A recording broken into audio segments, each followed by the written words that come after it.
Thank you, Vitaly, for this opportunity to think about liberation, which is not a term that we often think about in political science. I think we should at least in comparative politics, we should be doing it more. So let me start with the thought that the events of 1989-91 became coded in the world's imaginary as the collapse of communism. We all know that. As the sudden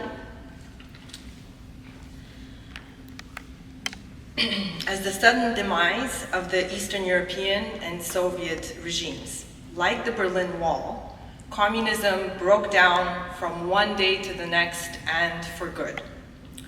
But that's not the only way to interpret the historic juncture. Indeed, the theme of this conference, liberation, could have become the dominant conceptualization. Millions were liberated from dysfunctional communist dictatorships, and in addition, the disbanding of the Warsaw Pact, the Comecon, and the Soviet state suggested that Eastern European satellites and also the Soviet republics were liberated from Russian domination. The choice to conceptualize this era as one of collapse rather than liberation has structured our understanding of the 3 decades that followed, our scholarly priorities, and even our interpretation of the current moment when we, as specialists of the region, are asked to decipher the meaning of Russia's war on Ukraine for a wider audience. I want to argue that the collapse conceptualization was a mistake. It created the misguided impression of irreversibility and an artificial, thick line between the past and the present. It overemphasized the end of communism while largely ignoring Russia's imperial project. The liberation lens would have more accurately captured the arduous, uneven, and slow process of extrication both from state socialism and from Russian imperialism, and also the dangers of reversal and revenge. If we had chosen the liberation lens, images of the Baltic Way protest might have become the iconic images of the end of communism. If we had chosen the liberation lens, we might have seen the Belovezha Accords as Yeltsin's attempt to write new vows for the 3 countries' continued marriage, rather than, as Ukrainian president at the time, Kravchuk, famously put it, a civilized divorce. If we had chosen the liberation lens, we might have looked more critically at the Commonwealth of Independent States as a new vehicle for Russian imperialism, rather than take its name really at face value. We might have acknowledged the significance of Yeltsin overshadowing Nazarbayev, the host of the Alma-Ata meeting, which launched the CIS. If we had chosen the liberation lens, we would have understood the separatist and inter-ethnic conflicts in the former Soviet space, from Moldova to Chechnya here on this picture, as Russia's attempt to suppress the liberation process. If we had chosen the liberation lens, we might have understood the economic, this is what I wanted to show next. We might have understood the economic and demographic crises of the 1990s as products of gradual and difficult extrication from the grip of a weakened imperial center, and the wounds as vestiges of the communist regime's economic dysfunction.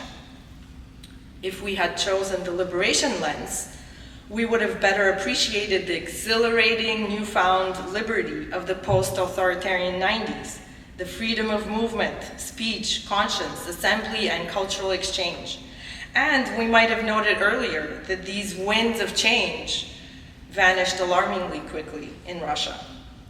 If we had chosen the liberation lens, it would have been obvious to all that Eastern European countries turned to NATO and the EU because they finally had an opportunity to select their own alliances as sovereign states. And no one would have wondered why the Bulgarian foreign minister, pictured here, cried as he watched his country's flag raised at NATO headquarters, a symbol of Bulgaria's return to Europe. Most importantly, we desperately need the liberation lens now. Millions in Ukraine have already lost their liberty to Russian occupation. Millions more, even beyond Ukraine, may yet fall under Russian domination, either through military conquest or at the hands of Russian puppet governments in ostensibly independent states. Europe's citizens writ large may lose democratic liberties as Russian interference accelerates democratic backsliding. If we choose the liberation lens now, we will see that the best parallel for the current moment is 1944-46. At the end of World War II, the US and Western Europe let the Soviet Union take Eastern Europe's sovereignty. Without the consent of Eastern Europeans, the great powers decided that these were to have governments friendly to the USSR. We know how things turned out. Through occupation, show trials and executions, deportation, gulags, manipulated elections, crushing of the opposition, and the empowerment of local proxies, the USSR gradually established firm control over Eastern Europe, which lasted the next 45 years. Today, a revanchist Russia attempts a similar grab of Eastern European sovereignty, and again seeks the complicity of Western democracies. Today, we are at a crossroads. Will we avoid or repeat the mistakes of the 1940s? Through the liberation lens, we see Russia clearly as an expansionist empire. We should not allow Russia to manipulate world opinion through the euphemism of security concerns. Russia is in fact attempting to take away others' security and freedom. What Russia aims for isn't influence through soft power, but through the violently enforced loyalty of the Warsaw Pact years. If we use the liberation lens now, we will not repeat the mistake of accepting Russia's demands for friendly governments in the region. Putin wants a friendly Ukraine. What's so bad about that, some ask, even today. Ukrainians understand all too well that a friendly Ukraine means a subjugated one where the Ukrainian language, national identity, and democratic institutions are slowly eradicated. We really need to understand that any attempt by Western leaders to negotiate with Russia above Ukrainians' heads is itself imperialist and unacceptable. If we choose the liberation lens now, we will see that partitioning Ukraine and imposing neutrality on it is the same, in the name of compromise, is really not a solution. Feeding Ukraine's territory and people to Russia piece by piece is not peacemaking, but letting Russia creep to victory. Each day that Ukraine is not in NATO and the EU is another day where Russia's hope to conquer Ukraine stays alive. Only NATO-EU membership, the sovereign choice of overwhelming majority of Ukrainians, can protect Ukraine from repeated Russian aggression. If we choose the liberation lens now, we would see that Russia is seeking to impose its control in countries beyond Ukraine, most recently and clearly in Moldova and Georgia, through election interference, disinformation, oligarchic corruption networks, energy blackmail, local proxies and sympathizers, and military threats.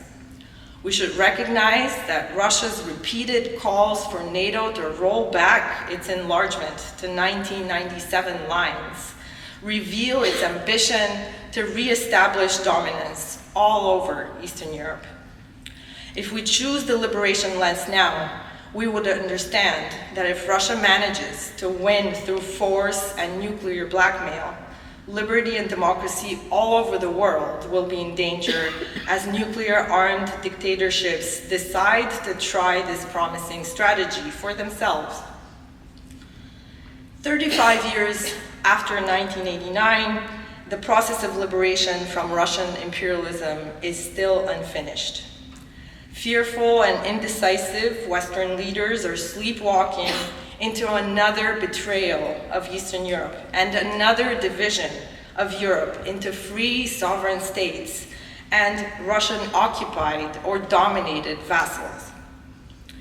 It is only Ukraine's heroic resistance and dogged refusal, to use President Zelensky's words, to give our freedom to this effing terrorist Putin that keeps Russian imperialism at bay and protects Europe.